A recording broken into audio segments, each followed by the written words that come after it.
Hai, aku Fitri. Dalam video kali ini, aku membahas tentang sistem urinaria yang meliputi 4 organ, yaitu ginjal, ureter, kandung kemih, dan uretra. Mau tahu kelanjutannya? Terus simak video ini sampai habis, oke? Nah, sekarang kita mulai pembahasannya tentang sistem urinaria. Sistem urinaria itu merupakan organ yang memproduksi, menyimpan, dan menyalurkan urin. Di awal tadi saya sudah menyinggung bahwa sistem urinaria itu terdiri dari 4 organ, yaitu ginjal, ureter, kandung kemih, dan uretra. Yang pertama kita akan membahas tentang ginjal. Nah, teman-teman tahu nggak sih ginjal itu letaknya ada di mana? Ternyata posisi ginjal kita berada di kanan dan kiri tulang pinggang, yaitu di dalam rongga perut pada dinding tubuh bagian belakang. Ginjal ini bentuknya seperti biji kacang merah. Dan ternyata letak ginjal kiri lebih tinggi posisinya daripada ginjal yang kanan. Kenapa begitu? Soalnya di kanan atas perut kita terdapat organ hati yang membutuhkan ruang yang cukup banyak sehingga ginjal kanan kita sedikit terdorong ke bawah. Itu sebabnya letak ginjal kiri kita lebih tinggi posisinya daripada ginjal yang kanan. Kemudian ginjal ini berwarna merah. Kenapa? Karena banyak darah yang masuk ke dalam ginjal. Darah bisa masuk ke dalam ginjal melalui pembuluh darah arteri besar dan akan keluar dari ginjal lewat vena besar. Ginjal kita ini terdiri dari 3 lapisan. Bagian luar disebut dengan kulit ginjal atau cortex renalis. Di bawahnya disebut medulla renalis. Dan di bagian dalam terdapat rongga ginjal atau pelvis renalis yang berfungsi untuk menyimpan urin sementara sebelum dikeluarkan melalui ureter. Selain itu, ginjal kita terdiri atas kurang lebih 1 juta alat penyaring yang disebut dengan nefron. Apa itu nefron? Nefron itu merupakan penyusun utama ginjal yang berperan penting dalam proses penyaringan darah. Bentuknya terdiri dari komponen penyaring atau badan Malpighi yang dilanjutkan oleh saluran-saluran atau tubulus. Tiap badan Malpighi itu mengandung gulungan kapiler darah, yaitu glomerulus, yang berada dalam kapsula Bowman. Nah, disinilah proses penyaringan darah itu dimulai. Untuk teman-teman agar lebih paham, silahkan perhatikan gambar berikut ini.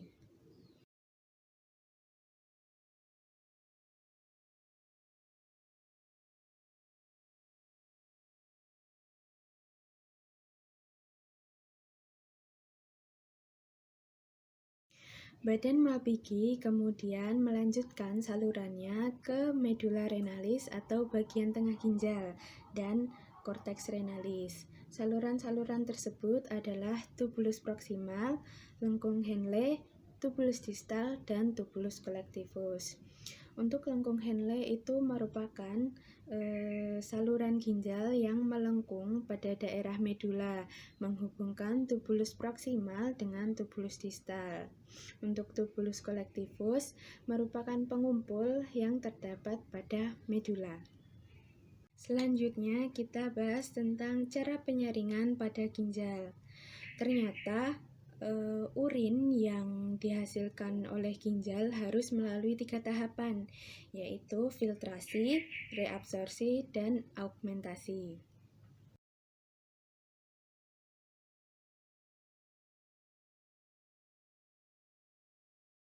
Pembentukan urin dimulai dari darah mengalir melalui arteri afren ginjal, kemudian masuk ke dalam glomerulus yang tersusun atas kapiler-kapiler darah.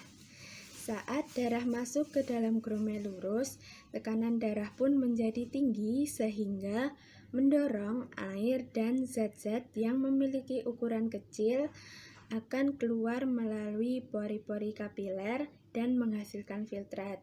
Nah, cairan hasil penyaringan tersebut atau filtrat itu tersusun atas urobilin, urea, glukosa, air, asam amino, dan ion-ion seperti natrium, kalium, kalsium, dan klor.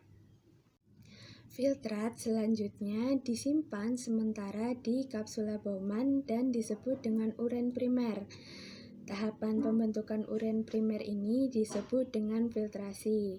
Nah, sementara itu darah dan protein tetap tinggal di dalam kapiler darah karena tidak dapat menembus pori-pori glomerulus.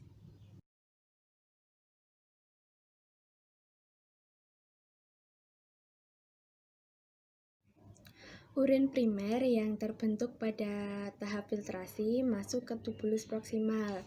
Di dalamnya terjadi proses penyerapan kembali zat-zat yang masih diperlukan oleh tubuh atau tahap reabsorpsi. Nah, seperti yang saya katakan di awal tadi, proses penyaringan darah terdapat 3, yaitu filtrasi, reabsorpsi, dan augmentasi. Untuk reabsorpsi itu merupakan proses penyerapan kembali zat-zat yang masih diperlukan oleh tubuh. Nah, glukosa, asam amino, ion kalium, dan zat-zat yang masih diperlukan oleh tubuh juga diangkut ke dalam sel, kemudian ke dalam kapiler darah di dalam ginjal. Sedangkan urea hanya sedikit yang diserap kembali. Cairan yang dihasilkan dari proses reabsorpsi disebut dengan urin sekunder yang mengandung air, garam, urea, dan urobilin. Nah, urea ini adalah penimbul bau pada urin. Untuk urobilin adalah pemberi warna kuning pada urin. Urin sekunder yang terbentuk dari proses reabsorpsi selanjutnya mengalir ke lengkung Henle, kemudian menuju tubulus distal. Selama mengalir ke lengkung Henle, air dalam urin sekunder juga terus direabsorpsi atau penyerapan kembali zat-zat yang masih diperlukan oleh tubuh.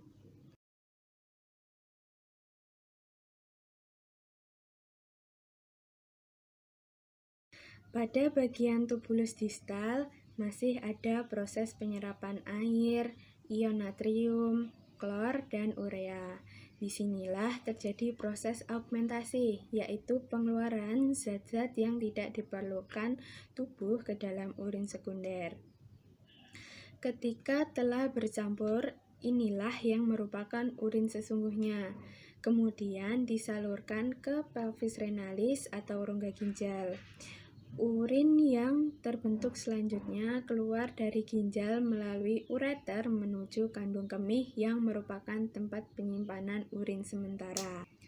Ureter merupakan bagian dari sistem urinaria yang berbentuk seperti pipa atau tabung yang terdiri dari 2 bagian atau 2 saluran pipa di sebelah kanan dan kiri yang menghubungkan ginjal kanan dan ginjal kiri dengan kandung kemih. Nah, kandung kemih juga termasuk bagian dari sistem urinaria yang memiliki dinding yang elastis dan mampu merenggang untuk dapat menampung sekitar 0,5 liter urin. Proses pengeluaran urin dari dalam kandung kemih disebabkan oleh adanya tekanan akibat adanya sinyal yang menunjukkan bahwa kandung kemih sudah penuh. Kontraksi otot perut dan otot-otot kandung kemih akan terjadi saat adanya sinyal penuh dalam kandung kemih. Akibat kontraksi ini, urin dapat keluar dari tubuh melalui uretra. Uretra atau saluran kencing termasuk dalam sistem urinaria yang merupakan saluran yang menghubungkan antara kandung kemih ke lubang saluran kemih pada ujung penis atau vagina.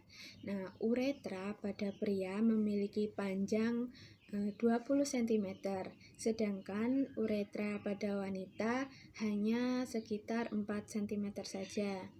Pada bagian antara kandung kemih dan uretra terdapat cincin otot atau sphincter yang bertugas untuk menjaga urin agar tidak bocor.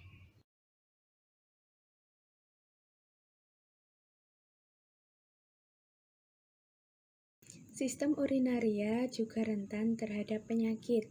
Jika fungsi sistem ini terganggu, limbah dan racun bisa menumpuk di dalam tubuh sehingga menimbulkan berbagai gangguan penyakit. Ada 4 gangguan pada sistem urinaria yang akan aku paparkan, yaitu albuminuria, uremia, batu ginjal, dan nefritis. Kita mulai dengan albuminuria. Yang dimaksud dengan albuminuria adalah penyakit yang terjadi akibat ginjal tidak dapat melakukan proses penyaringan protein atau albumin. Protein atau albumin yang tidak dapat disaring tersebut akan dikeluarkan bersama urin. Nah, penyakit ini disebabkan oleh kerusakan pada glomerulus. Selanjutnya ada batu ginjal atau kencing batu. Batu ginjal atau kencing batu ini adalah penyakit karena adanya pengendapan pada rongga ginjal atau kandung kemih. Biasanya endapan ini berupa senyawa kalsium dan penumpukan asam urat. Bisa juga karena kelainan metabolisme. Ketika teman-teman suka menahan buang air kecil dan kurang minum, itu juga bisa menyebabkan adanya batu ginjal atau kencing batu. Kemudian ada uremia dan nefritis. Untuk uremia itu adalah keadaan toksik dalam darah yang mengandung banyak urea. Hal ini terjadi karena adanya kegagalan fungsi ginjal dalam proses pembuangan urea keluar tubuh. Sedangkan untuk nefritis adalah radang pada nefron ginjal yang disebabkan oleh infeksi bakteri Streptococcus. Bakteri ini dapat masuk melalui saluran pernafasan dan peredaran darah hingga ginjal. Nah, selesai sudah pembahasan kita mengenai sistem urinaria.